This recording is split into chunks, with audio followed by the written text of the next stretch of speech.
vinh hí ni som ni pariat January sang ni som ni panga ni a Hnahthial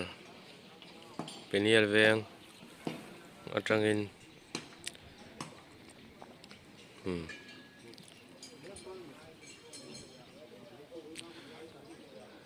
hi tunma a National Highway 54 kan ti thin Mizoram tan tlang tu chun kan ti thin kha ni a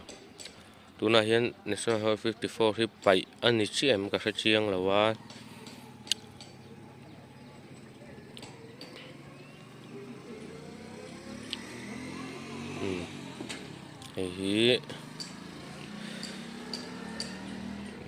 hi hela hi den lungtlang ropui lian ni lalnu ropui lian ni lalna khua kha ni hela hi chuan